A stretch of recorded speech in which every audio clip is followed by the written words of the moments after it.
LiberalViewer presents. So, welcome to the September 9th/10th edition of LiberalViewer Sunday Live Clip Roundup, delayed till Monday for reasons I'll explain. Thanks for joining me. I've picked out the weekend's 15 best, most newsworthy clips for what should be a really educational, informative, media criticism and political analysis show for you all tonight. The political comedy source tonight will be from HBO's Real Time with Bill Maher. The first clip will actually be a joke by Jim Carrey. And then I'll also have a few jokes, several of which failed, as I'll explain, from Bill Maher's monologue. But then the rest of the clips come from the Sunday morning news analysis shows from the big five corporate outlets of ABC, NBC, CBS, CNN, and Fox News, the so-called corporate media here in the United States.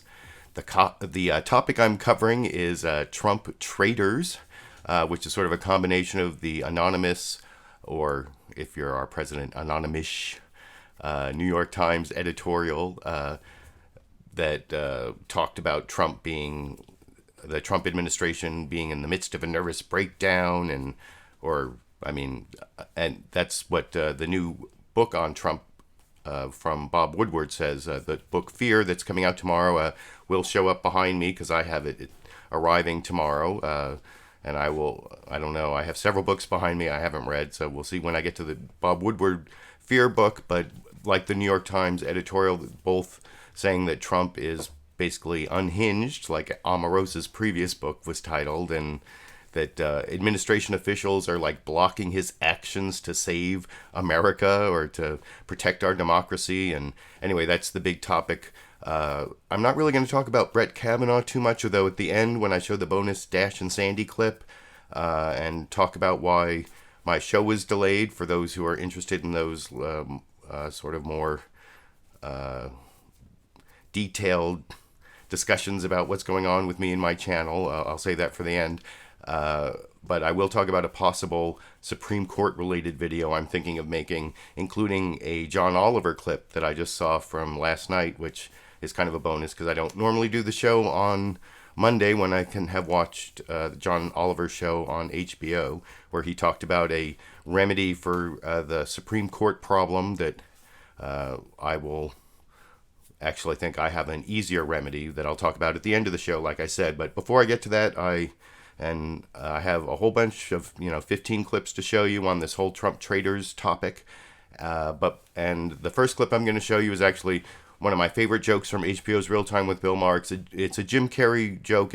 It's not totally topical. It sounds like a joke he worked on for a while. He's been using for maybe even since Trump was running for president, but it's a good joke. And so I thought I would start this show with this Jim Carrey joke from the interview with, the whole video is down in the video description. There's a link to the Real Time channel on YouTube where they've uploaded the entire Jim Carrey interview. Also down there is a link to my clip list. This is my notes on my 15 clips I'm going to show if you want to follow along and try to figure out who's going to, you can pretty much tell from the clips who's talking on what topic. But like I said, this is Jim Carrey joke from Friday night, HBO's Real Time with Bill Maher. Let's talk about this Donald Trump, even though we don't want to. Let's bring in on the panel for this. He's a car salesman.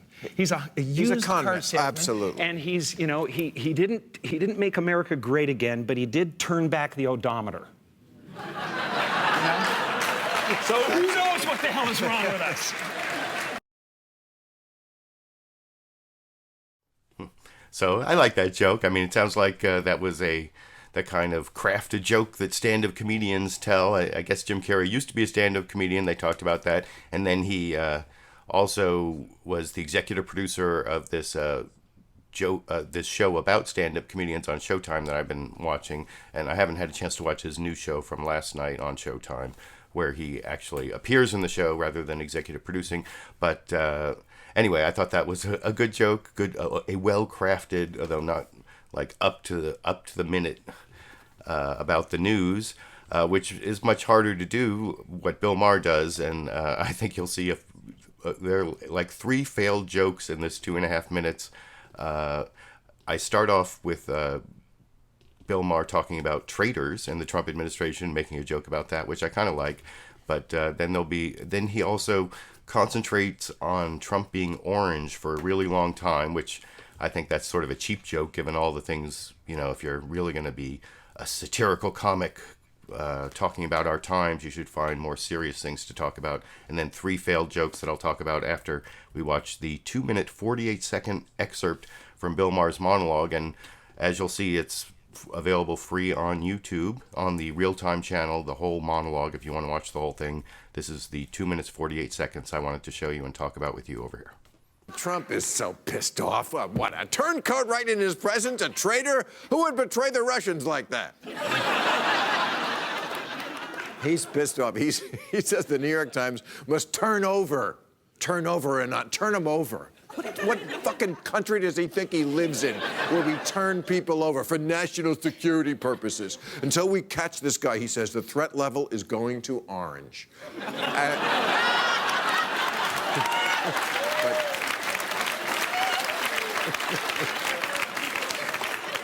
But still white around the eyes.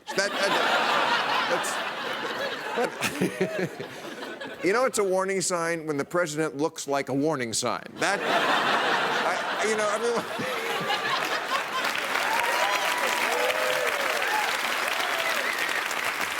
Everyone's debating whether he's crazy. I'm still getting over the fact that the president dyes his hair platinum blonde and paints his face basketball orange. He sounds like a drunk and looks like a tequila sunrise. And after these 2 things came out, this latest, it is you'd be hard-pressed to find someone who worked at an administration who hasn't at some point called him an idiot or some version of that idiot moron. That now we have the defense secretary, Mattis, saying working with him was like working with a 5th or 6th grader. And Trump, he was so mad when he heard that, he spit chocolate nose. All right, well, it worked just as well. You know where I was going.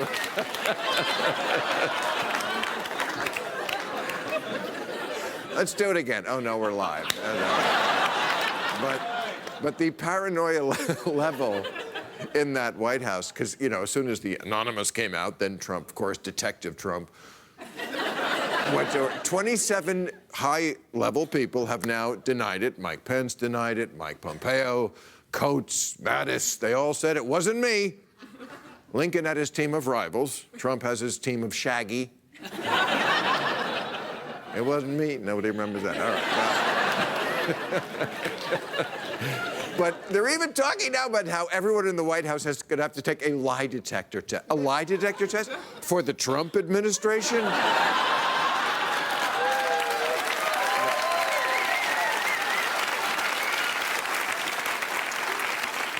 We don't do that in America. We don't have enough electricity.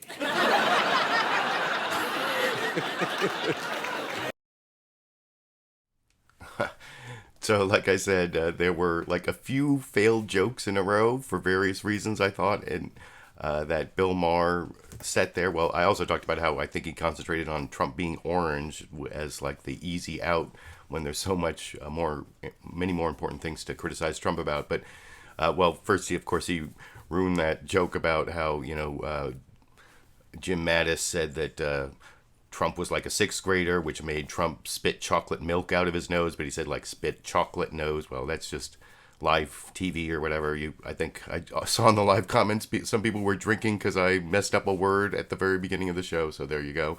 That I can't really complain about.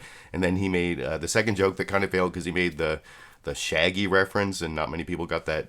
I guess people aren't Shaggy fans, even though he did I like that Mr. Fantastic song that Shaggy did. But anyway, and then the final failed joke in that set that, since I'm doing fair use media criticism, I can use Bill Maher monologue clips if I criticize them. And this is my third criticism of the clip is that last joke where the setup where he just repeated the facts was funnier than the punchline where he said, a lie detector for the Trump administration. That was actually like a funnier line than, they're going to run out of electricity, which was supposedly the punchline. So, although when he said lie detector test for the Trump administration. That was actually pretty funny. But anyway, so that's my media criticism of that clip. And, you know, one of the things he said in there is like everyone in the Trump administration has said Trump is stupid in some way at some point. And that's kind of a transition into the news clips I want to show you, which are all in some part or another about this Trump traitors topic. I mean, all the news summaries, well, CBS Face the Nation didn't really do a news summary, but I'm going to show you the news summaries from the other four corporate outlets, including the very biased one from Fox News. And I'm going to show you some CBS bias that makes me think it's like the Fox News Light, and I'll explain that later too. But the one thing I wanted to show you before I show you the NBC Meet the Press news summary was something they showed later in the show before one of the panel discussions. This is various Trump administration officials who have sort of in some way or another called Trump stupid, which kind of follows up on what Bill Maher was talking about. So this is just a still image over here. I want to ask you about some comments. Oh, see, I turned the audio on while I was showing you the still image, and it started playing the Fox News clip for some reason. But anyway, you can drink if you want to for that, although it's only 12:30 in the afternoon where I am. But if you want to drink or whatever. But so you can see he's got the Chief of Staff John Kelly, James Mattis, Gary Cohn, and there'll be a question about Gary Cohn that Mike Pence answers on Fox News Sunday a little later. And then, of course, Rex Tillerson, he's an effing moron. Oh, it's a effing moron, so I guess it depends on whether you think effing starts with a vowel or a consonant. But anyway, so that kind of follows up on Bill Maher's point from the last clip. And now I'm going to show you the four news summaries, starting with the Meet the Press news summary, which, where's my clip list? Sorry, I dropped my clip list here. And the news summary here, I saw this 1-2 punch thing used on a couple different shows. The New York Times anonymous op-ed and the Bob Woodward book Fear. And this is sort of the best news summary of that. It mentions treason, not so the whole treason issue, which you'll see comes up in the Kellyanne Conway and Mike Pence clips I'm going to show you a little later. There's also, as soon as I heard that George Papadopoulos, the foreign policy advisor to Trump, had pled guilty and he was doing news interviews, I was like, oh, I want to see George Stephanopoulos interview George Papadopoulos. Stephanopoulos interviews Papadopoulos. Got to see Stephanopoulos and Papadopoulos. And the last clip I'm going to show you before the bonus Sandy and Dash clip will be George Stephanopoulos versus George Papadopoulos, and try to say that 5 times fast. But that was one of the breaking news stories, and that is, you'll see in the next clip I show, George Stephanopoulos' news summary focuses too much, I think, on George Papadopoulos. I don't even think it appears in the much longer NBC Meet the Press news summary that I will talk about with you after we watch it together over here. It's not every day that we have words and phrases like these thrown around so freely here in Washington. Constitutional crisis, 25th Amendment, sleeper cells, polygraph examinations, nervous breakdown, orange jumpsuit, an administrative coup d'etat. But that's what happened this week when we were treated to 2 disturbing accounts of White House dysfunction, a 1-2 punch describing top officials working quietly to thwart a president they see as uninformed, unprincipled, and perhaps unhinged. First came Bob Woodward's book, Fear, Trump in the White House, describing aides so unnerved by President Trump's impulses that they have even taken to swiping papers from his desk to prevent him from signing them. One day later, the New York Times printed an extraordinary anonymous op-ed essay, in effect confirming Woodward's reporting that senior officials are working secretly to frustrate the president's worst inclinations. Quote, Americans should know that there are adults in the room. We fully recognize what is happening, and we are trying to do what's right, even when Donald Trump won't. In other words, the call is coming from inside the House. Much of this isn't shocking. We knew about the chaos from Michael Wolff, from Omarosa, from our own reporting. What we didn't know was the degree to which the senior staff was working at odds with the man who hired them and who the voters elected. And it raises the question, is President Trump in control of his own White House? Is it subversion? Is it treason? It's a horrible thing. President Trump is fuming, intensifying his campaign against the author of that anonymous op-ed, who claims to be part of a group of administration officials working diligently from within to frustrate parts of his agenda and his worst inclinations. President Trump accused the Times of treason, and on Friday, he called on the Attorney General to investigate. If he doesn't investigate it, will you fire Jeff Sessions finally? Well, we're going to look and see what happens. I think it's a national security matter.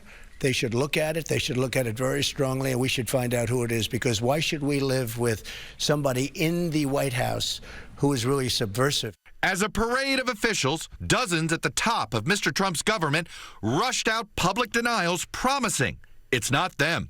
I'll answer your other question directly, because I know someone will say, gosh, you didn't answer the question. It's not mine. That is just nuts. Nuts. Of course I have nothing to do with this. They ought to do the honorable thing, and they ought to resign. Now, multiple sources describe the president's mood as volcanic. They got to step back and ask themselves, why is this madness going on? Back on the campaign trail for Democrats, even former President Obama criticized the anonymous op-ed. They're not doing us a service by actively promoting 90% of the crazy stuff that's coming out of this White House and then saying, don't worry, we're preventing the other 10%. The op-ed follows a new bombshell book by journalist Bob Woodward. This idiot Woodward who wrote this book, which is all fiction. Like the anonymous op-ed, the book is filled with anecdotes of senior officials working to put up guardrails in the White House by keeping information and documents from Mr. Trump, including one incident where former economic advisor Gary Cohn describes stealing a letter off the president's desk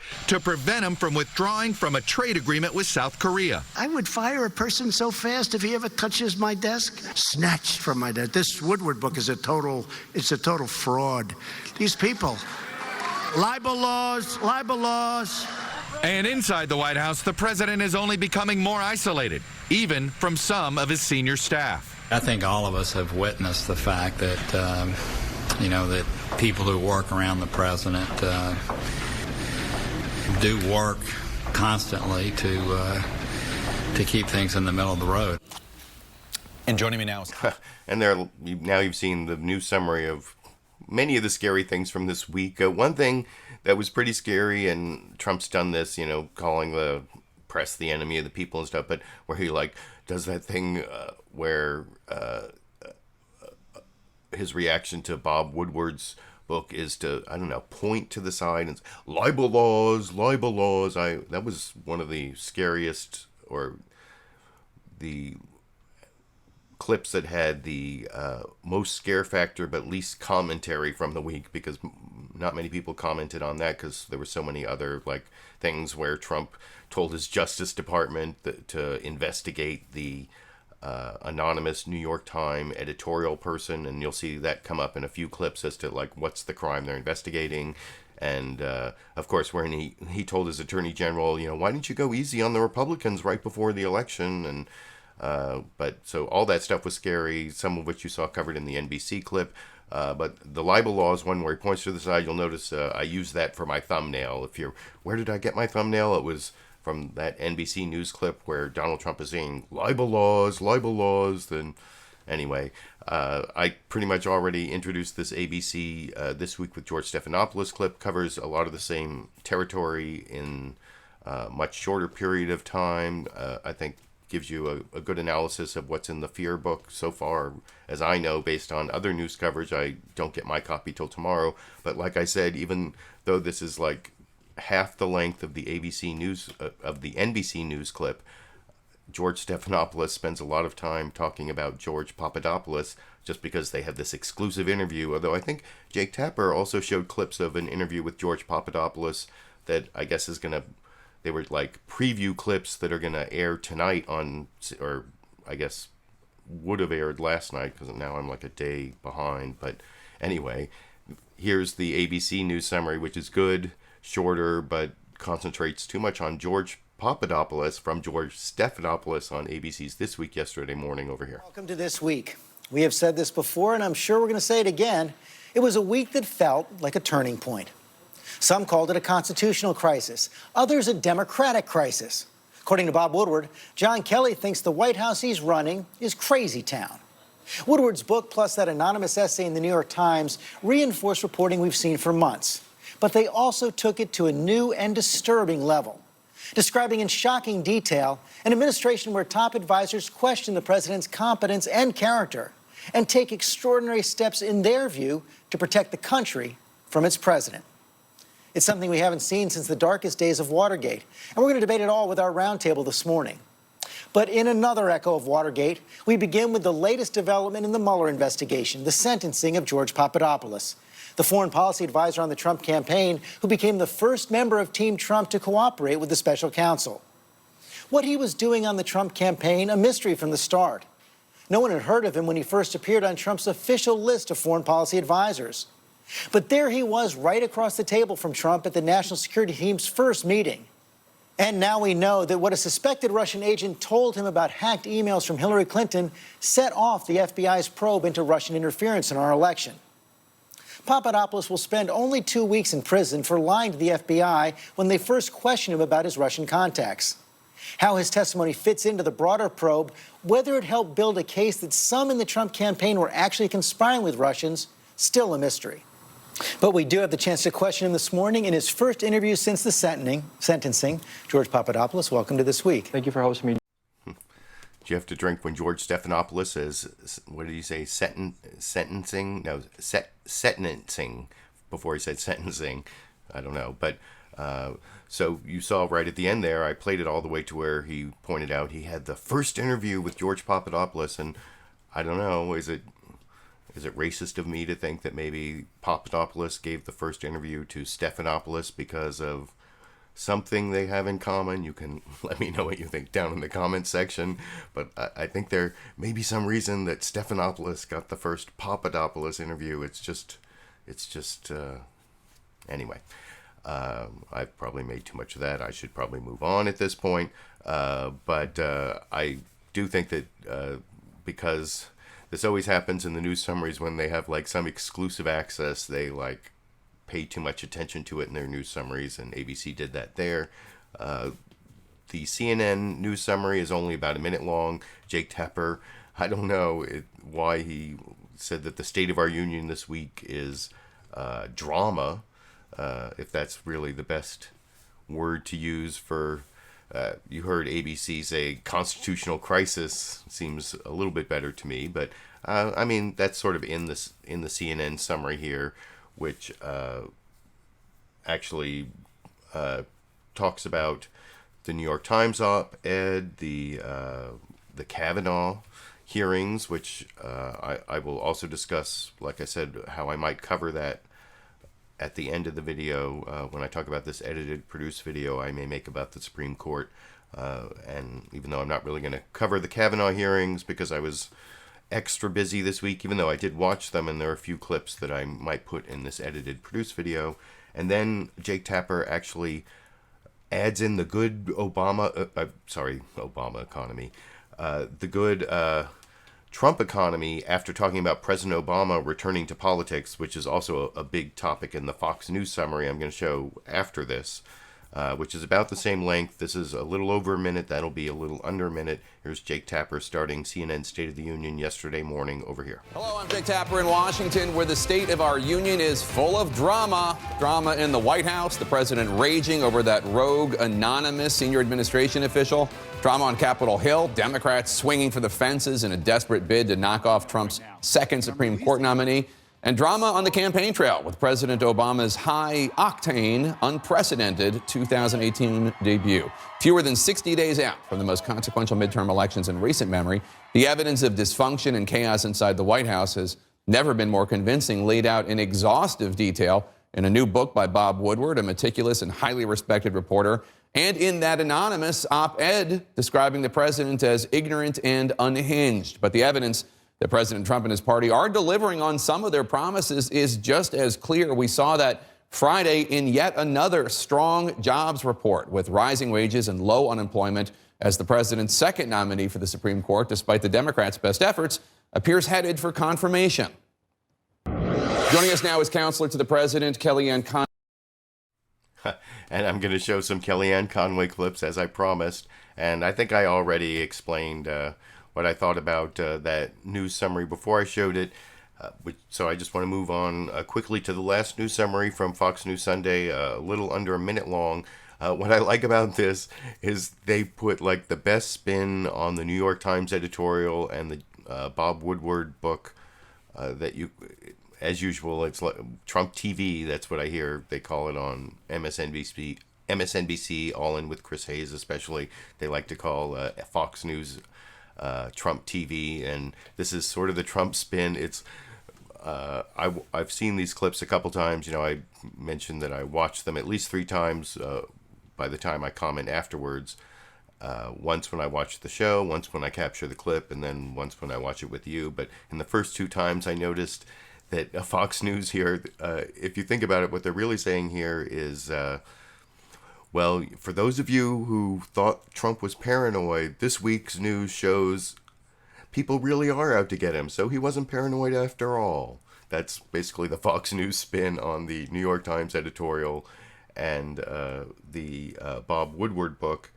And you'll see they also have an interview with Mike Pence, which I have 2 clips from the Fox News interview with Vice President Mike Pence, and then 1 clip from Face the Nation. Is it 1 clip from Face the Nation? Maybe I have that. Well, doesn't matter. But what you'll see is the first topic they ask Mike Pence about is not any of that stuff. It's, well, Obama returns to the political scene, and that's like the most important thing. That's at the end of the clip, which a little under a minute from Fox News Sunday, which I've now pre-criticized, which we will watch together over here. Again from Fox News in Washington.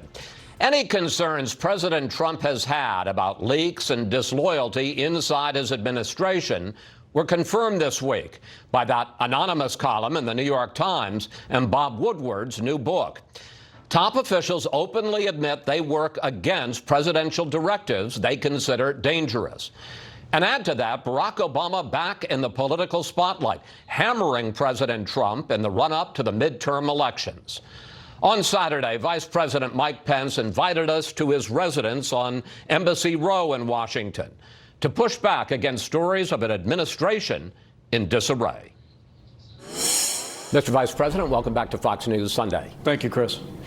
Let's start with Barack Obama's return to the campaign trail, accusing President Trump of practicing the politics of fear and resentment. Your reaction?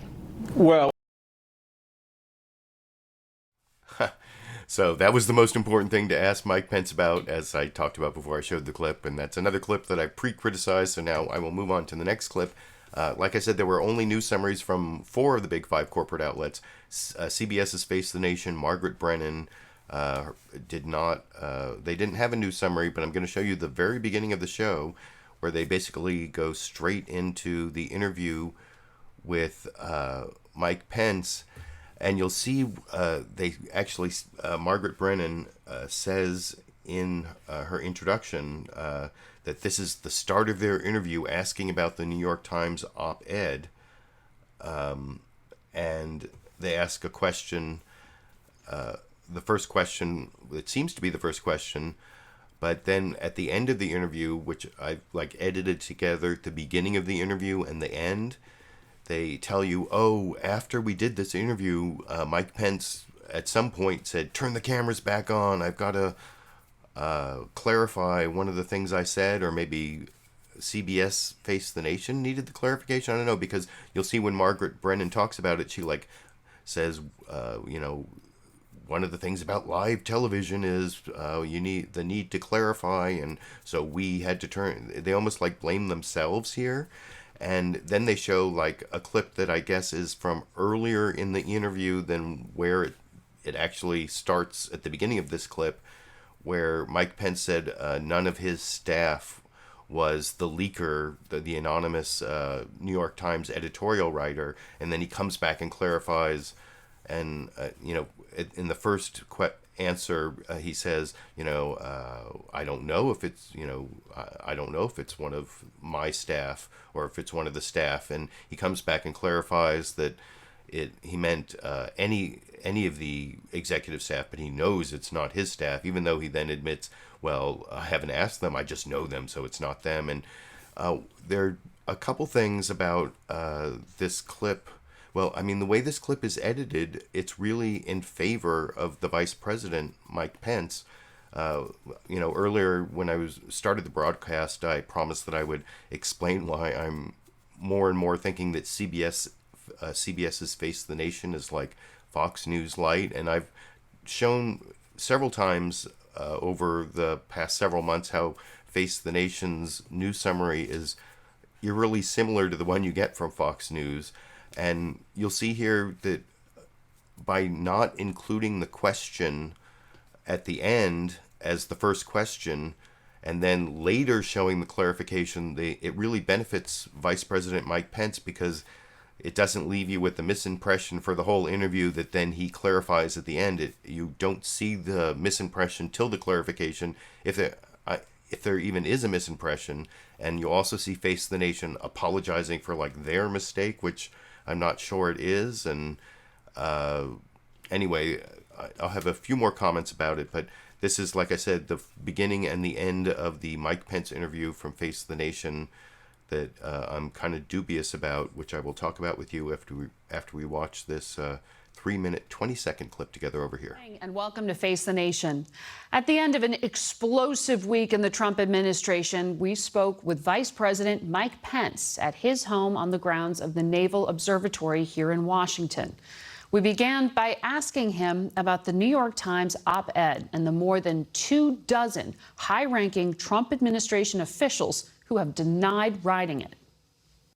In the past, respectfully, I mean, you suffered when you were lied to by Michael Flynn. I mean, he was fired for lying to you. What, do you believe the denials this time? I do, because I know the men and women who serve with us in this cabinet. But I also do because whoever wrote that editorial and the narrative that comes out of some other writings recently just doesn't know what really happens in this White House. I've seen this president in action. Is he demanding? Yes. Is he a strong leader who expects things done yesterday? Yes. But for someone to say that what we've accomplished in the last 18 months is in spite of this president's leadership is just reflects an ignorance about President Trump and about our administration. One of the challenges of television interviews is going back and clarifying your words after the cameras have been turned off. We experienced that in our interview with the Vice President Saturday. Here's what we asked at the beginning of the interview about who wrote the anonymous op-ed. So you don't think anyone on your staff, since they're calling themselves a Trump appointee, had anything to do with this? I wouldn't know, and I really would hope not. And I was heartened to see so many of our colleagues make it very clear that they weren't involved in this in any way. Look, I can tell you, serving alongside this president is an incredible privilege for me, and I know it is for every member of our cabinet and all the senior personnel in our administration. I mean, this is a president who literally gets up every day and works to keep the promises that we made to the American people. And when you look at the record of success over the last 18 months, it's truly been remarkable. After the interview, the Vice President told us he had misunderstood the question and asked if he could clarify. So we turned the cameras back on. Mr. Vice President, I asked you earlier if anyone on your staff wrote this op-ed. Have you asked your staff? Oh, well, I thought you were speaking about the administration staff. Let me be very clear. I'm 100% confident that no one on the Vice President's staff was involved in this anonymous editorial. I know my people, Margaret.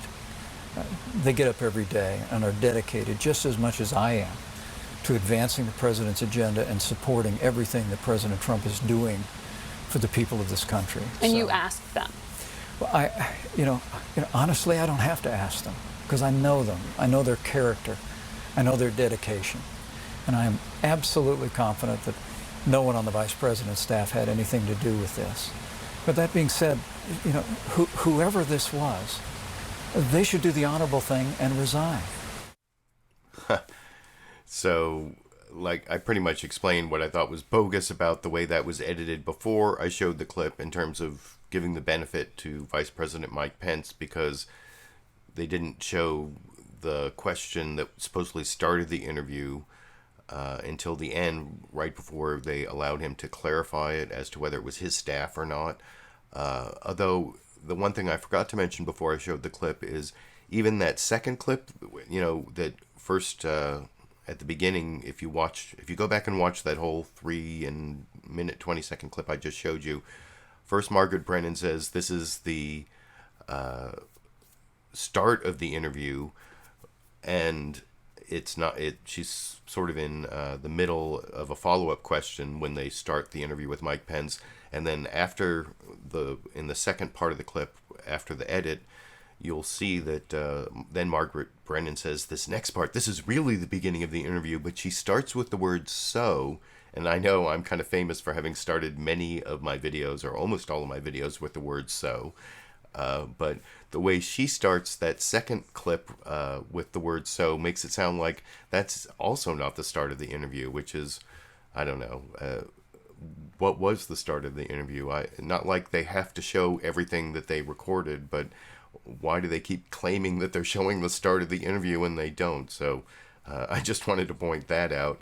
And the one other thing I wanted to say about that is, you know, a lot of people have pointed the finger at Vice President Mike Pence as the possible anonymous editorial writer because of, you know, it uses the word lodestar, and apparently he uses the word lodestar a lot in his speeches, which may mean it's one of his speechwriters, which is why that last clip was important.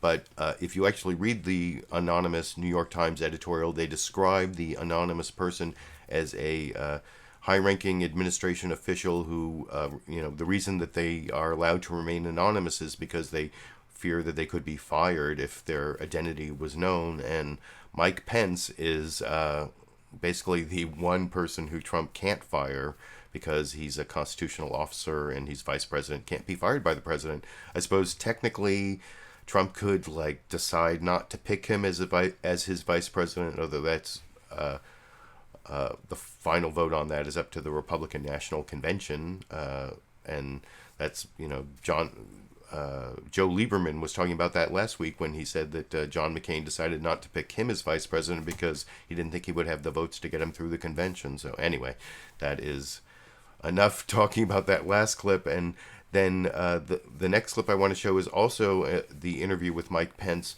where I thought CBS's Face the Nation also showed its colors as the light Fox News, because this is when Mike Pence, well, first Margaret Brennan asked Mike Pence about whether he ever considered the 25th Amendment, and he says, no, of course not. Why would I? Because our economy is so great, and despite what you heard from President Obama or whatever, and then because it's not a live interview, CBS's Face the Nation actually interlays a clip of what Obama said about how he's kind of responsible for the great economy we have, but they edited the clip so that they cut out the part where Obama talked about the economy he inherited.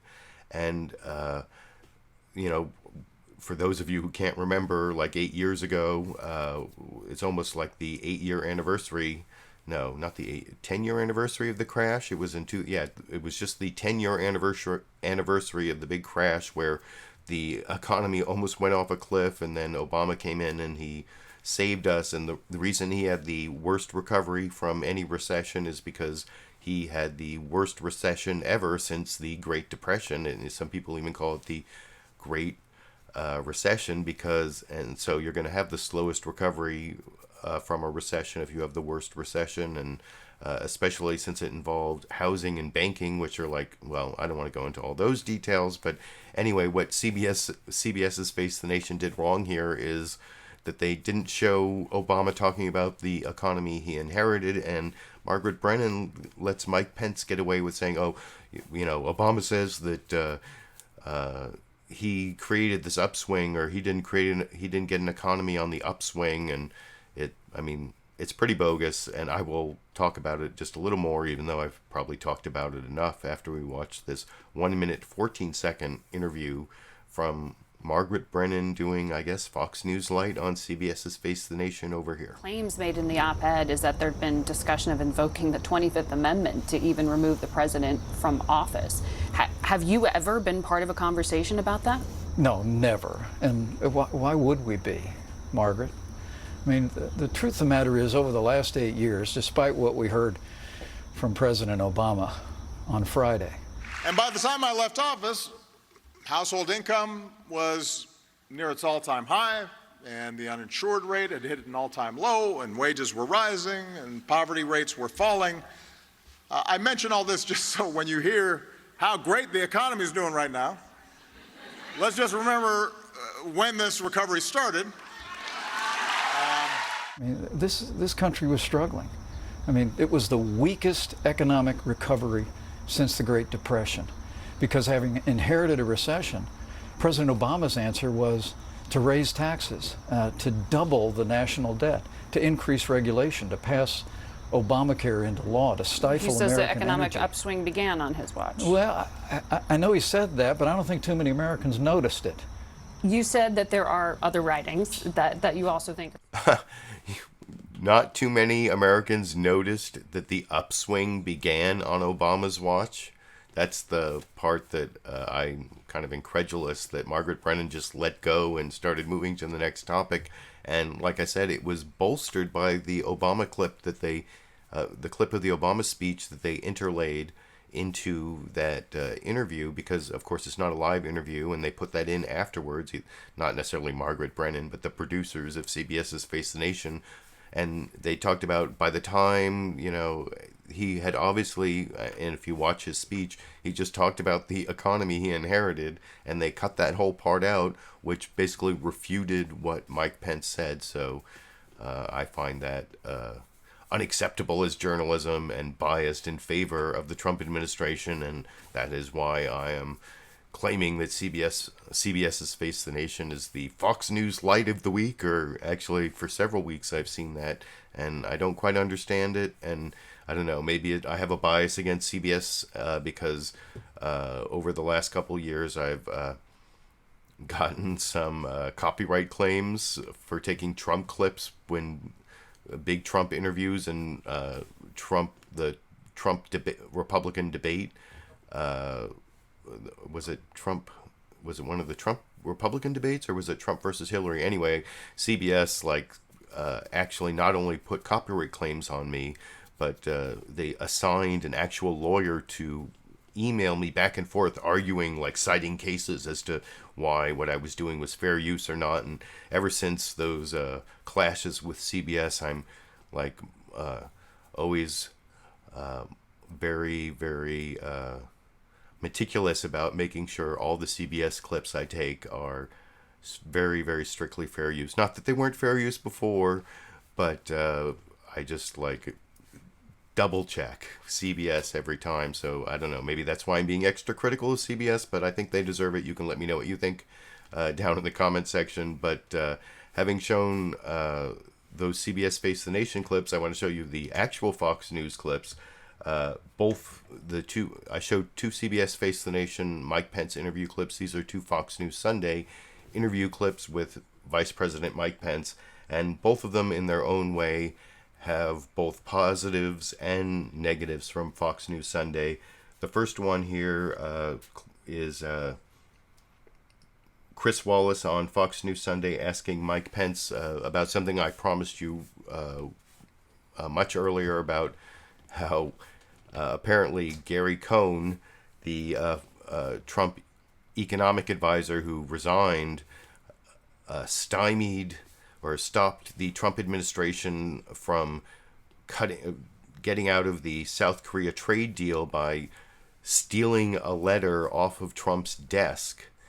And what you'll see, there's both a good confrontational interview technique from Chris Wallace, because it's almost, in some ways, I think it's a perjury trap, where he asked Mike Pence about this, did this ever happen? And Mike Pence says, I have many doubts about this, which shows how dishonest Vice President Mike Pence is. So kudos to Chris Wallace for first asking him the question and then following up with the big club perjury trap. By club, I mean bang, bang, bang on the head. You are a big liar because I have a letter. Bob Woodward in his book not only has a quote, he has the actual letter that Gary Cohn stole off his desk. So that, that actually is good journalism. But then in the follow-up, you'll see Mike Pence says, oh, he didn't steal the letter off. Well, he doesn't say he didn't steal the letter off his desk, but he says, and I saw him say this in both interviews on both Fox News Sunday and Face the Nation, where, Trump likes to get all opinions, and he has people, he loves to have people around the resolute desk in the Oval Office, which is like a big symbol of power. That's the desk. And the way you'll see that Fox News shows its bias is just like in the Face the Nation clip. This is not a live interview.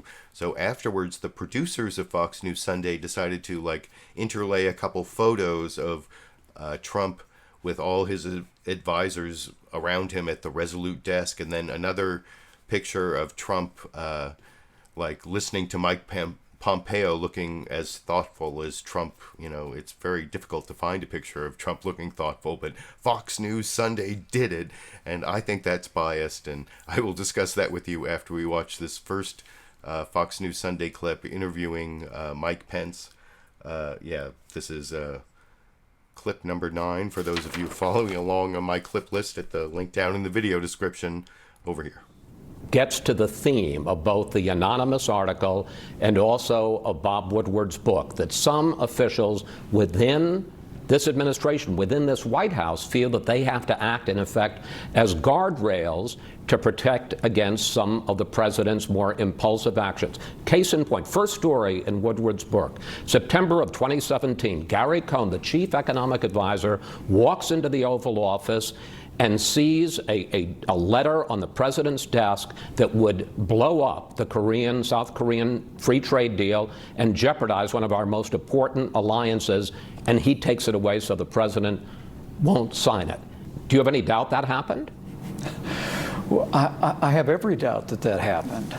I really do. And Why? The president renegotiated the South Korean But he didn't free trade agreement in a way that put American jobs and American workers first. But look, But no, if I may just stay in this, the overall narrative that's... If I may just stay in this point for 1 minute, because Bob Woodward didn't just quote somebody. He has the document here. This is the letter that he took off the president's desk, marked September 2017, in which the president, if he had signed it, would have terminated the South Korean trade deal. This isn't just talk. He's got the goods here.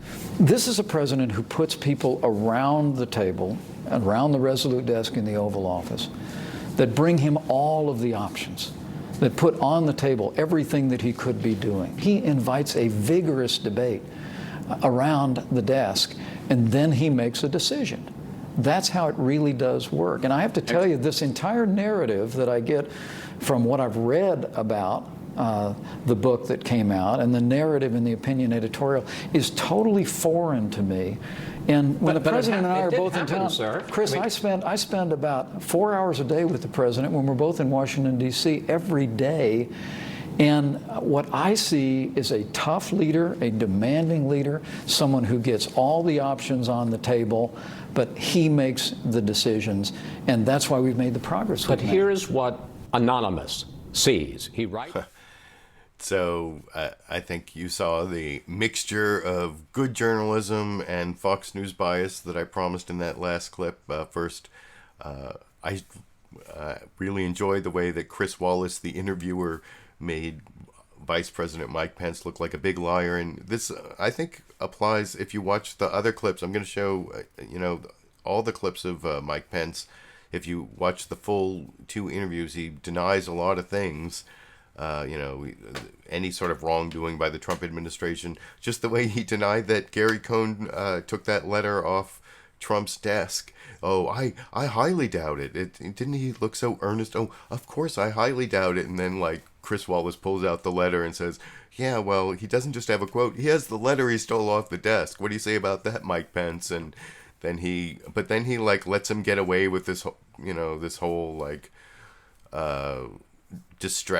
distraction about, there are many things, people sit around his desk and he's a thoughtful listener, and they show the pictures that I promised. Anyway, I told you all those things before I showed the clip, but after watching it, I felt I must tell you again, just in case you missed it, and of course you didn't, because you are a careful viewer of the clips that I show you, I'm sure, and you will also carefully view this next clip where I think Chris Wallace at least asks an important question of Mike Pence about one of the more scary things that Donald Trump has done that has been commented on. You know, I said the whole libel laws thing was the scariest thing that has been commented on a lot. But he also did these things with the Department of Justice where he's, asked for the Department of Justice to investigate the New York Times op-ed writer, the anonymous official in the Trump administration, whoever it is who wrote that op-ed,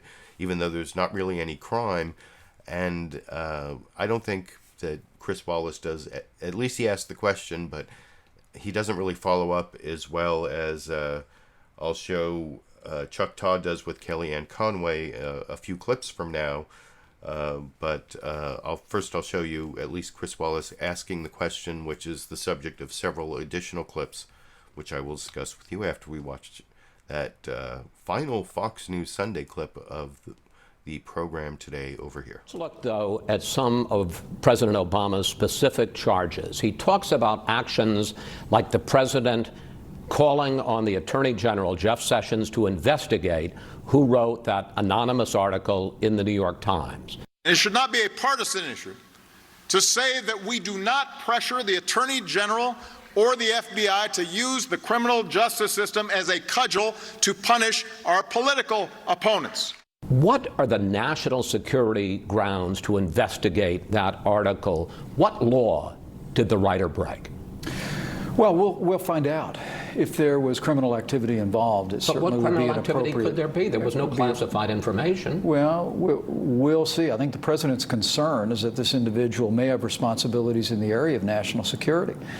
And if they've now published an anonymous editorial that says that they are misrepresenting themselves, that they are essentially living a lie within this administration and trying to frustrate and subvert the agenda the president was elected to advance, that's an important issue. Political disloyalty, it's certainly troubling.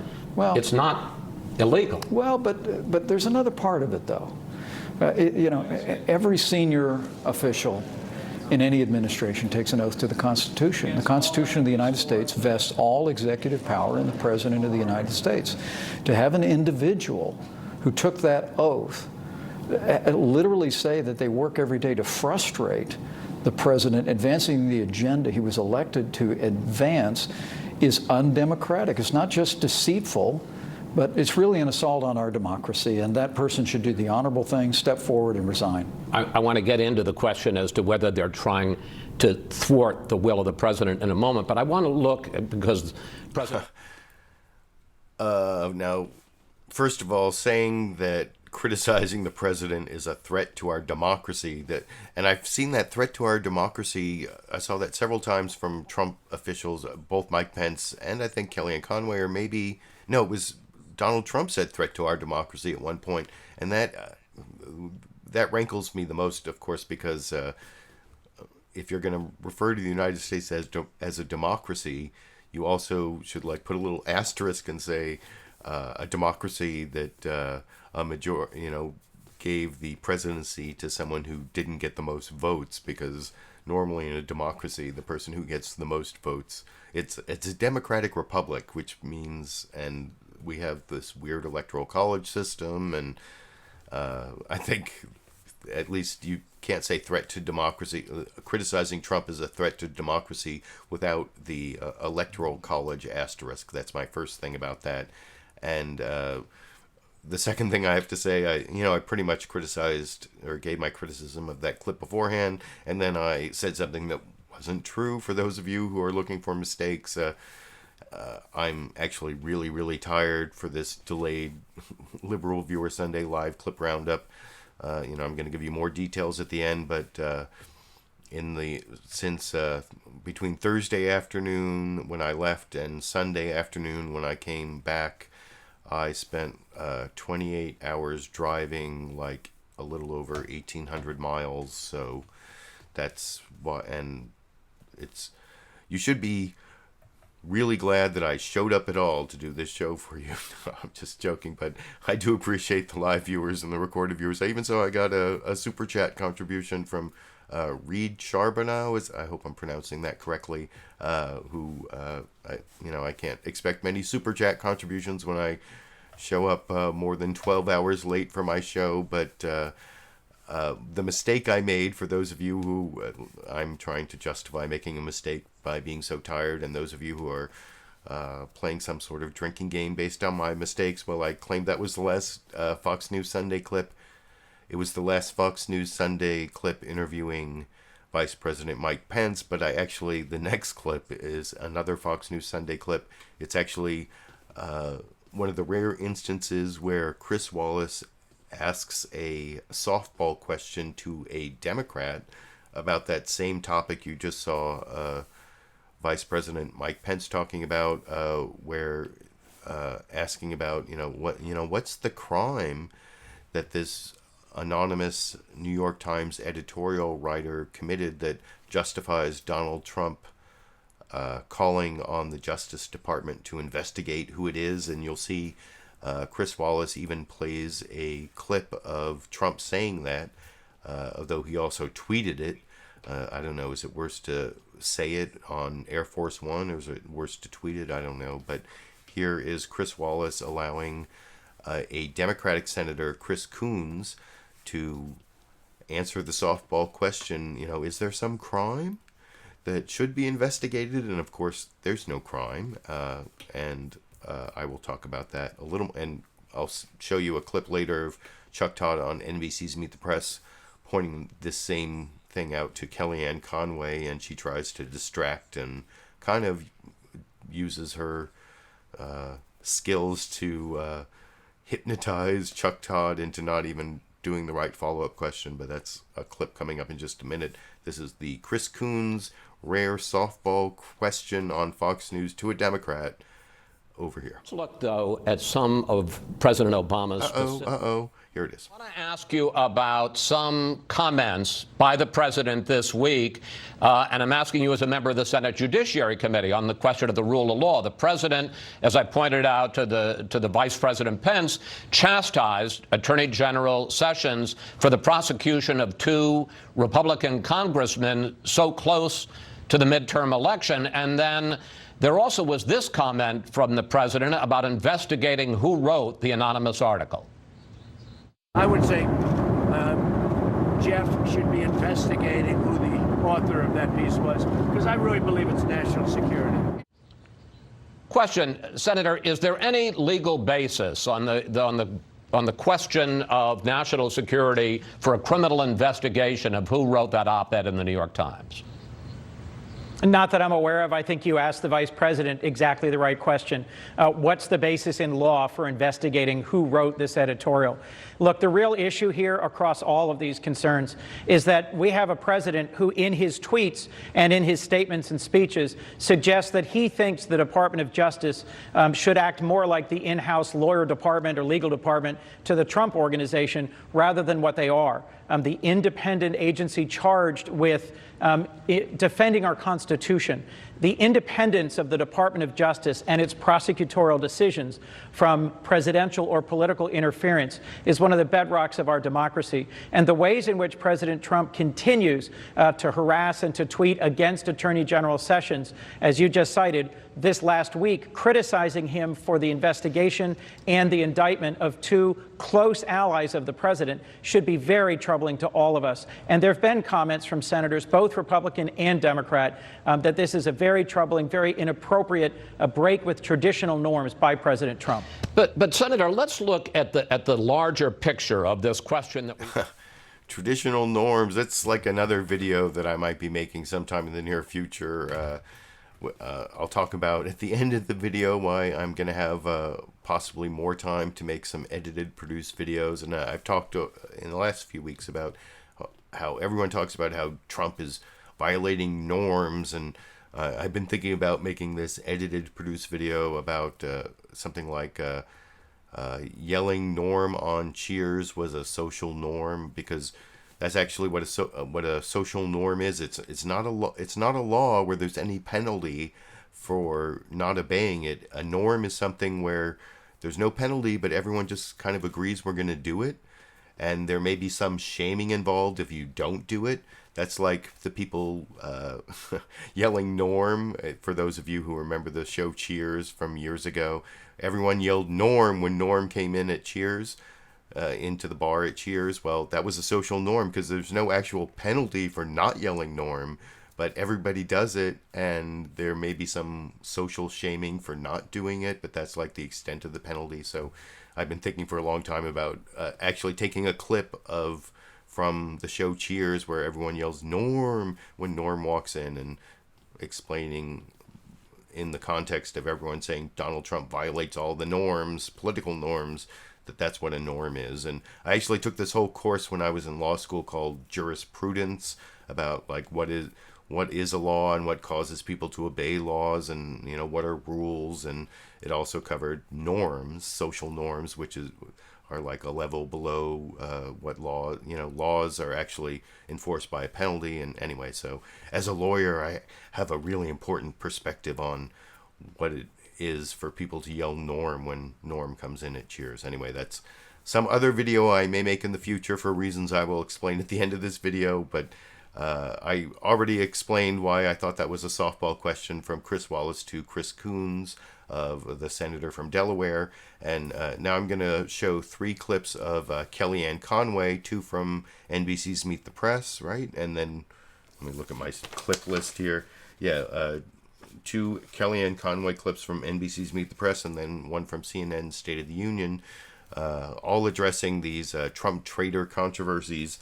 The first clip here from NBC's Meet the Press is the one that I promised before I showed the Fox News Sunday clip, where I think Chuck Todd actually gets distracted by the Kellyanne Conway mojo. You'll see by the time, he starts off talking about the New York Times editorial and the Woodward book about how, like, is the president really not in control of his presidency? And by the end of this clip, Kellyanne Conway has him following up about, well, there are a lot of people talking about this. Like, it's not what Trump is doing. It's about the number of people who are sources, because of the big Kellyanne Conway distraction mojo you will see in this first Kellyanne Conway clip, about 90 seconds long, from NBC's Meet the Press yesterday morning over here. To get you to respond to the central allegation, both in Woodward's book and this anonymous op-ed, that the president isn't fully in charge of his presidency. How do you respond to that? I totally disagree with that, and apparently so do General Kelly, General Mattis, and other people who have come out to push back on specific quotes attributed to them. I thought General Mattis's denial this week was relevant for what he denied, but also for what he affirmed. In denying that he would ever use contemptuous language against the elected commander or tolerate it in his presence in the very vast Pentagon that he oversees, he also affirmed his commitment to the successes in the defense and national security space that this president has achieved. General Mattis mentioned that the ISIS caliphate is all but gone. He mentioned that the pay raises, the first military pay raise in quite a while, that defense policies are received honorably and amicably on Capitol Hill. So there are tremendous differences, tremendous gains. I think the president's consternation probably derives from the fact that we always have a handful of sources, and all of this is like the 5th consecutive book where it's basically a few people. How do you? Why should trying we to take your curate word? their own images? Why should we take your word for that? You say there's you said 5 books. I'll go with, we had the Michael Wolff, we had Omarosa, we've had various reporting. Now you have Woodward and the anonymous op-ed. You say it's a few people. That's a lot of. Are you saying a few people are the source for all of these folks? No, looking to curate their. That's a lot of people when you start. So, like I said, that was the Kellyanne Conway mojo, distracting Chuck Todd from his original question to ask like this totally different question in the follow-up. That's one of her superpowers, I think, is to make interviewers totally forget what their original question was. But then I also want to show Chuck Todd doing a better job than Chris Wallace in his interview with Mike Pence, asking about, so what really is the crime that the Department of Justice is supposed to be investigating when they're trying to find out who wrote this anonymous New York Times op-ed. And that is the second of 3 Kellyanne Conway clips. Oh, and by the way, I was reading the live comments along the way. I saw that I have a second Super Chat contributor Oliver Ride gave me 200 Danish kroners, which I believe is like 24 US dollars. So I really appreciate that. Thank you. And with that, I will go to this second Kellyanne Conway clip, which is about what is the crime that the Justice Department should be investigating over here. He called it treason. Why is it treason? The op-ed writer. It depends. If this is somebody who, in fact, has access to national security information, and the president's made clear he doesn't want to be in a meeting with somebody who's dealing with Russia, China, North Korea, who has access to that type of information and then is using it. How do we know what the person gave? What is it in the op-ed that would make it treason? What makes you think the four corners? How are we secure, Chuck, that the four corners of any op-ed are all that somebody who doesn't have the guts and the courage to come out and put their name to that op-ed? How do we know they haven't promised other things? How do we know they're not taking other documents? We know that early on it was leaked. The president's calls with the presidents of Mexico and Australia. Well, we're not at war with anybody, so you can't really accuse anybody of treason. We're not at war. But the president is saying, oh, come on. And people are openly talking about the 25th Amendment and impeachment. It's such nonsense. Look at the spectacle on Capitol Hill this week. Brett Kavanaugh will be confirmed later this month, and he will be seated before the October 1st Supreme Court term, because that man is as qualified and dignified today as he was when he was first on. I know you want to avoid that, but that's generation.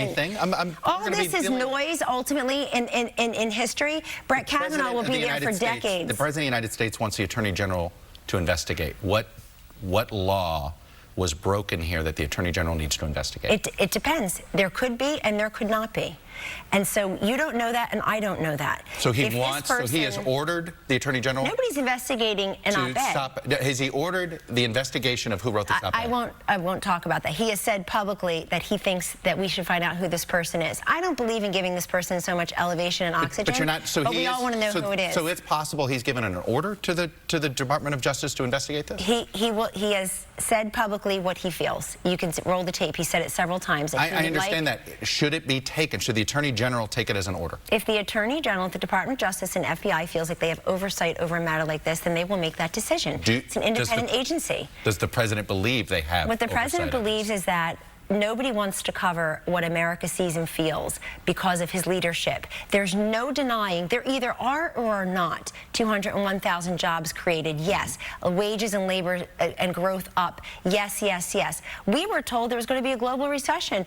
President Obama preened around, what's he going to do with a magic wand? He's going to create jobs, and he's doing it without a magic wand. He's doing it because he reduced taxes where President Obama raised them during recession, because he deregulated where President Obama added to those regulations, because he doesn't believe in some phony red line in Syria where we have a humanitarian crisis. This president responded swiftly and decisively against Assad when he gassed his own people, not once but twice. We know that there's a totally different leadership in Washington. Did he ever even in jest say to Defense Secretary Mattis, kill the guy? I certainly never heard that. And General Mattis General Mattis has denied what is in that book and is attributed to him. And I want everybody to read his denial and his affirmation. And there's a reason that people like General Mattis and General Kelly are serving this president. They don't need to be here. They very much believe in the agenda, in a strong military and peace through strength, in trying to bring denuclearization, getting out of the wrong-headed Iran deal.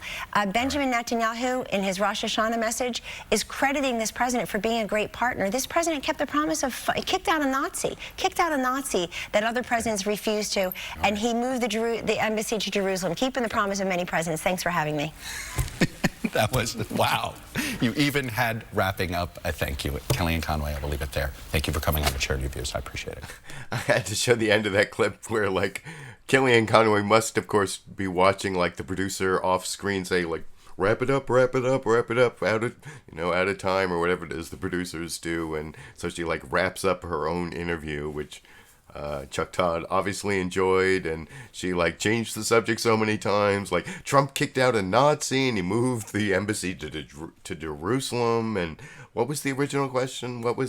So, like I said, that's her superpower, that she, like, changes the subject so many times you can't even remember what we were talking about. And those were, anyway, maybe it's just me, but I enjoy the Kellyanne Conway clips, even though she's, like, evil. She has, like, is like watching like a demonic media wizard. It's you have to like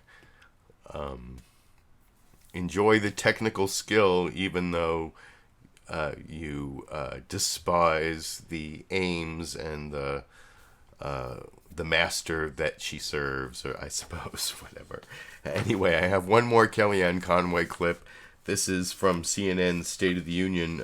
Jake Tapper, who shows one of the more humorous moments of the new Bob Woodward book, which, like I said earlier, I'm receiving tomorrow on its release date, and maybe at some point I will be able to review it. I'm so far behind on these books behind me. There are like several books. I'm currently reading this Chokehold book, which I've been reading for like months now, and I'm building up all these books behind me that I haven't read. There was a time when I've read every single book that was behind me facing the camera.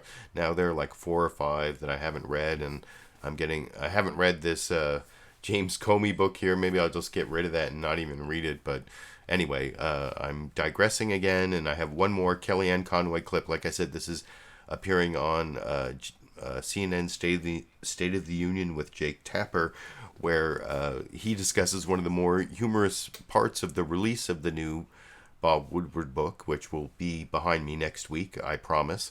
That's what got me distracted, like Kellyanne Conway got Chuck Todd distracted. And this is where, when Bob Woodward sent the manuscript of the book to Donald Trump and then had a phone call with Donald Trump. I don't know if any of you read the transcript or listened to the audio. I read the transcript, and he's talking to Donald Trump about why he didn't interview him before finishing the book.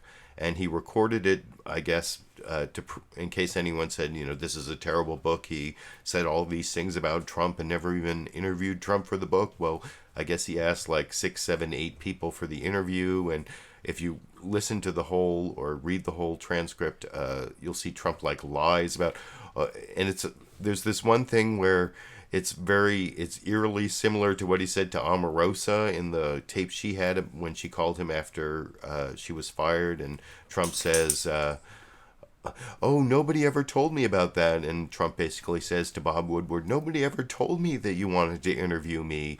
And at one point, he actually even calls in Kellyanne Conway, who Bob Woodward sent a limousine for, apparently, and brought her over for like a 90-minute lunch just to talk about this book he was writing. And then eventually, somehow, Kellyanne Conway never told Trump about it. And Jake Tapper asked Kellyanne Conway about that, and even plays a little bit of this Trump phone conversation with Bob Woodward that I've been talking about in the final Kellyanne Conway clip before the last news clip.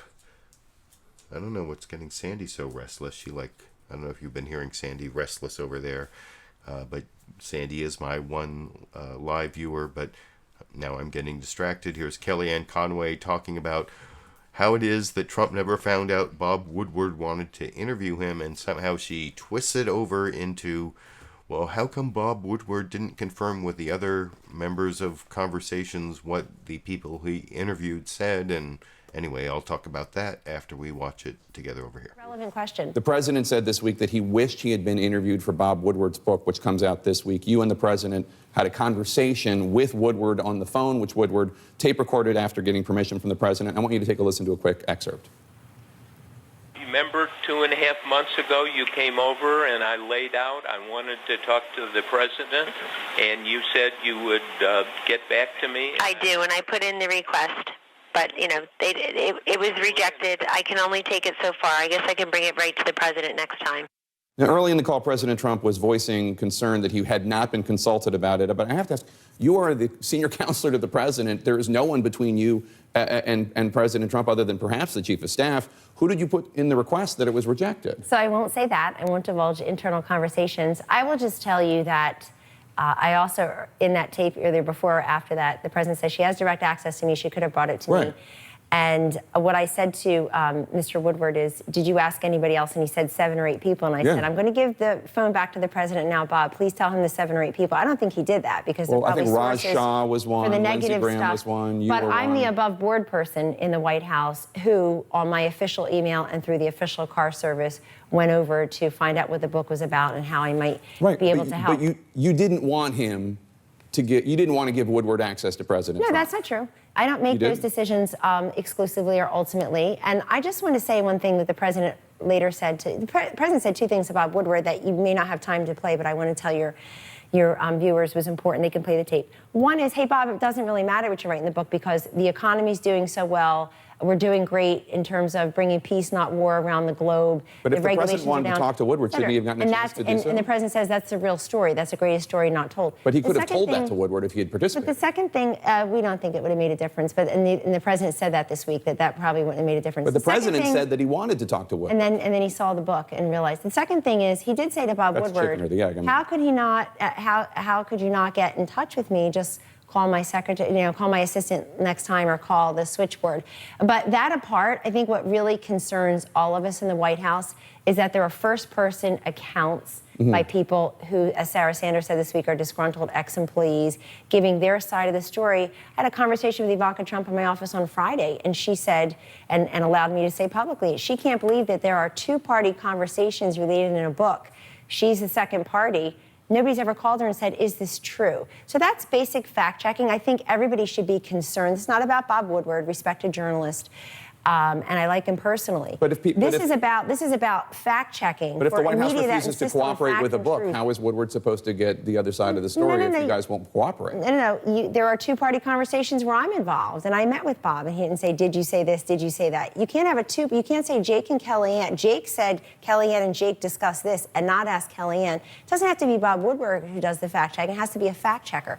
But this is the 4th or 5th consecutive book in a row where there are 2-party conversations, Jake, where only one of the parties curated it and related it to suit their own. Kellyanne Conway, I know you're happy about the Eagles' victory on Thursday night, as am I. We'll have a repeat. Thank you so much for being here. We really appreciate it. Take care, Jake. Why do so many of these corporate media hosts have to talk sports? I don't know. I'm not a sports fan, so maybe they think it makes them relatable, or it's some sort of nonpartisan way they can relate to people who they don't relate to on a partisan basis. But anyway, one thing, did you see, first of all, I mean, there are a couple things about that clip that kind of annoy me.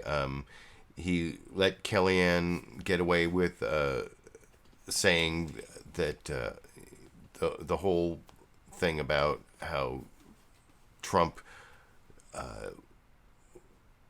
she said that she didn't decide to stop Bob Woodward from talking to Trump exclusively or ultimately. And what does that mean? I mean, it means she had some input, but eventually Trump decided, and I don't know, and it was pretty clear. And then the other thing that Jake Tapper let her get away with, though I thought it was a fairly good interview, was that she said that Trump said that he wanted to talk to Woodward. And also, if you listen to the whole thing or read the transcript, Trump even says that, you've always been fair with me, Bob. Then she says to Jake Tapper, that was before he read the book, but Woodward had already sent the transcript over. So maybe Trump doesn't read. A lot of people say that, so you can let me know what you think about that down in the comment section. But then the final thing is, her big criticism was, well, there are all these 2-party conversations where Woodward didn't call the second person who was a party to the conversation and verify it. But if you think about it, if you're trying to protect your source and you're talking about a conversation where only 2 people were in the conversation, if you call one of those people and say, well, the other person in this conversation said that this happened, is this true? Well, you pretty much have divulged your source there, right? Tell me, am I right about that? If there's a 2-party conversation and you call the second party and say the first party said this, haven't you pretty much divulged your anonymous source? I think that's pretty clearly true, and Jake Tapper didn't mention that, but that's my analysis of something missed in that last clip. And then finally, before I get to the bonus Sandy and Dash clip, and talk a little bit about why my show was delayed and why it might mean I have a little more time to make edited, produced videos in the future. I did promise what I was hoping for when I heard that George Papadopoulos, the foreign policy advisor to the Trump campaign, had pled guilty and gotten his sentence and was now giving interviews. I was saying, oh, I want the Papadopoulos interview with George Stephanopoulos. George Papadopoulos has to be interviewed by George Stephanopoulos. It was like this little joke I was telling to myself, but it happened. It happened, and I'm not going to show you the whole interview. If you can find it, if you click on the link to the This Week with George Stephanopoulos show down in the video description. But these are, well, he did talk about the whole thing where he sparked the Russia investigation by hearing from this professor in the UK who was like a conduit for Russian intelligence, about how they had hacked Hillary Clinton's emails. I'm not going to show you that in the clip. Instead, and if you can watch the whole interview if you want to, but the two parts I've edited together are where he first accuses Jeff Sessions. Well, he won't accuse Jeff Sessions of lying, but basically says that my memory is very different from Jeff Sessions' memory about whether he said I should go ahead and try to set up a meeting between Donald Trump and Vladimir Putin. George Papadopoulos says Jeff Sessions was enthusiastic about that, which, if that's true, then Jeff Sessions lied to Congress. And then he talks about how he was worried when he lied to the FBI about incriminating Donald Trump, but then seems to say that Donald Trump didn't do anything incriminating. So those are the two clips that I spliced together for you in the final news clip for the show today. This is from This Week with George Stephanopoulos yesterday morning over here. You followed up on this potential meeting with Putin. You guys had several conversations, had some more meetings, and then you ended up back in the United States for that now infamous March 31st meeting, the first full meeting of the Trump National Security Team. We're going to show that right there. The picture, of course, with you there and the President, Attorney General Sessions there as well. When it was your chance to speak at that meeting, what did you say? So basically what happened was we had some sort of round table where we all discussed what our backgrounds were, what we were actually going to contribute to the campaign now that we were all sitting across from the principals, Jeff Sessions and candidate Donald Trump. I explained to them that I come from a think tank background and I worked in the energy industry, but I do have a connection that can establish a potential summit between candidate Trump and President Putin. What was the reaction? The reaction, of course, was mixed. There were many people in that room that came from conservative think tanks, including the Heritage Foundation, who, nodded in disapproval. The candidate Trump at the time nodded at me. I don't think he was committed either way. He was open to the idea, and he deferred, of course, to then senior Senator Jeff Sessions, who I remember being quite enthusiastic about hosting. You say he was quite enthusiastic. The Attorney General has testified under oath something quite the contrary. I want to show that. I believe that I wanted to make clear to him that he was not authorized to represent the campaign with the Russian government or any other foreign government for that matter. There are reports that you shut George down, unquote, when he proposed that meeting with Putin. Is this correct, yes or no? Yes. I pushed back, I'll just say it that way, because it was... yes. Your answer is yes. Attorney General says he pushed back. Is he telling the truth? All I can say is this was a meeting from about 2 years ago. My recollection differs from Jeff Sessions. He did not push back. All I can say is my recollection differs from his at this point. Did anyone discourage you from pursuing that possible summit between Trump and Putin? As far as I remember, after that meeting on March 31st, I actively sought to leverage my contacts with the professor to host this meeting. The campaign was fully aware of what I was doing, including Corey Lewandowski, Sam Clovis, I think even during actually preceding the meeting on the 31st of March, I think Sam Clovis was telling me excellent work while I was actively discussing with the group and Sam that I was talking with Mifsud and that this person could potentially organize a meeting for us with Putin. And you were hoping, after the election, to get a job working in foreign policy for the Trump administration. Of course. And it was in that context on January 27th, 2017, when you met with the FBI and lied to them about your meetings with Joseph Mifsud. Why did you lie to them? As you stated quite eloquently, at the time of my interview with the FBI, I think around 3 or 4 days before that, I was at the inauguration attending parties with senior level transition officials. I understood that there was an incipient investigation into Russian interference in the 2016 election. And I found myself as somebody who worked incredibly hard over the past year with the campaign to actually have the candidate Trump be elected. And then I found myself pinned between the Department of Justice and the sitting president and having probing questions that I thought might incriminate the sitting president. You were trying to protect the president? Of course. Why of course? Because, you know, I didn't understand really the nature of what was going on. Of course, I'm remorseful, I'm contrite, and I did lie. But, you know, you're just taken off guard, I guess, in such a momentous situation where you're potentially sitting there incriminating the president, even though, of course, I don't think I did. You know, that was probably in the back of my mind of what exactly am I doing here, talking about Russian hacking or election interference with the candidate that I just worked for.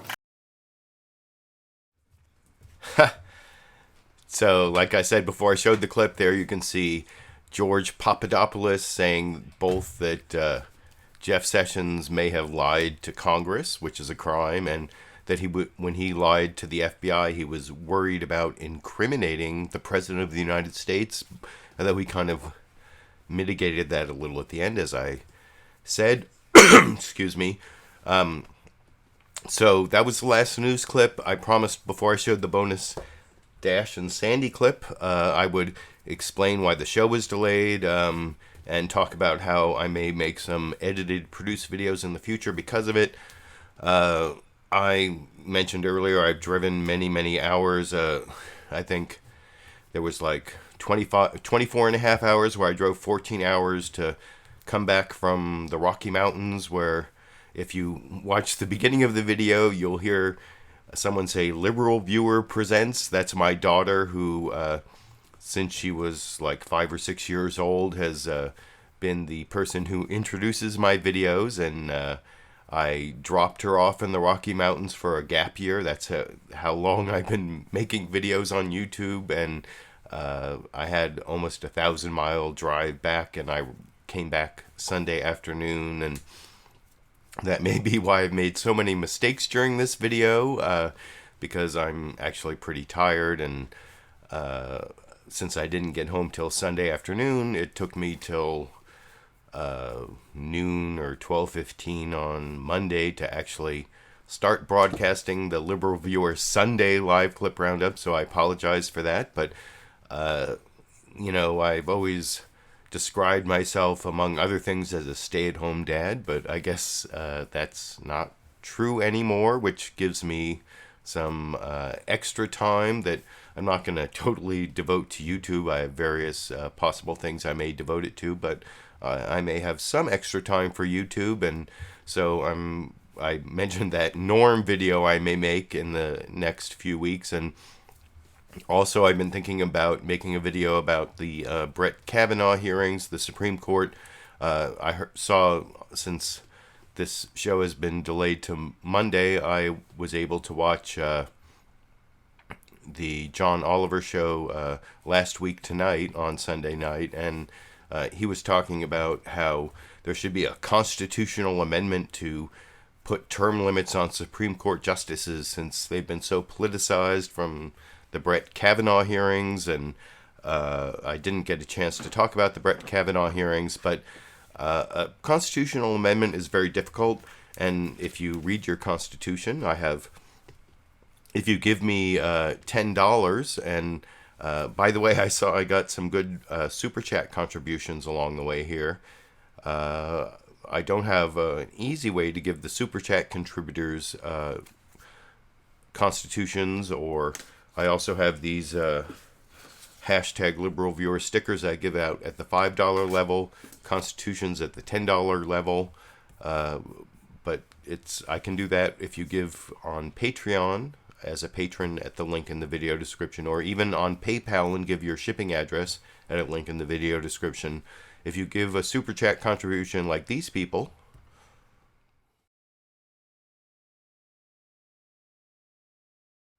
which I really appreciate, then I have to like find some way to get your shipping address and I'll send you the stuff. But on John Oliver's show, he wanted a constitutional amendment. If you look at your Constitution, you need to look at Article 3, Section 3, which, where'd that go? Where's Article 3?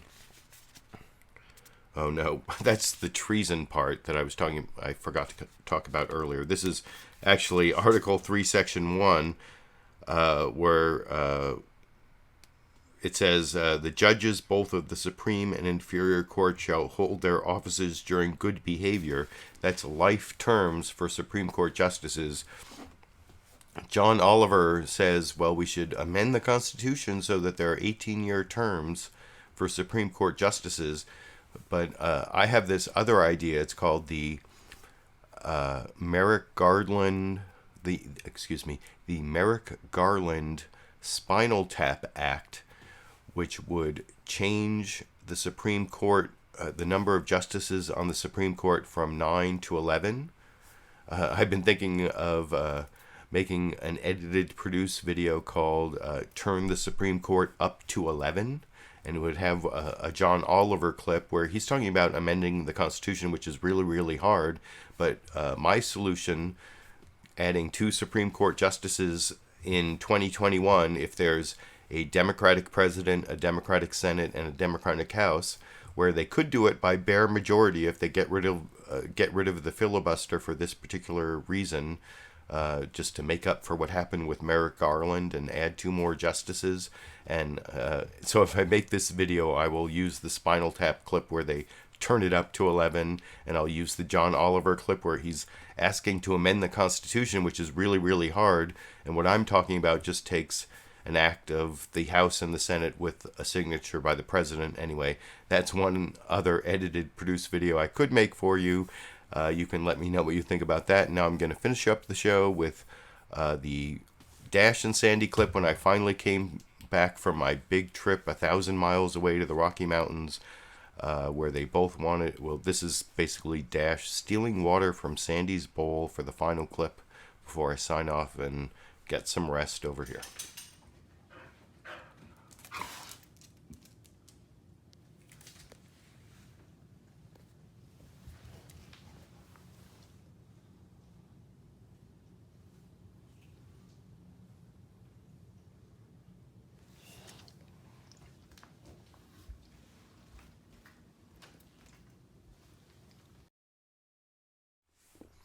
So there you go. Now that my daughter is gone, I noticed that Dash, who was one of her best friends, is now spending a lot more time around me and looking for a lot more human contact that she used to get from my daughter. So it'll be a lot easier to show you Dash and Sandy clips in the future. I hope you enjoyed all the time I put in after my long journey to give you my delayed Liberal Viewer Sunday Live Clip Roundup. I appreciate my live viewers, my Super Chat contributors, my PayPal contributors, and Patreon contributors at the link down in the video description.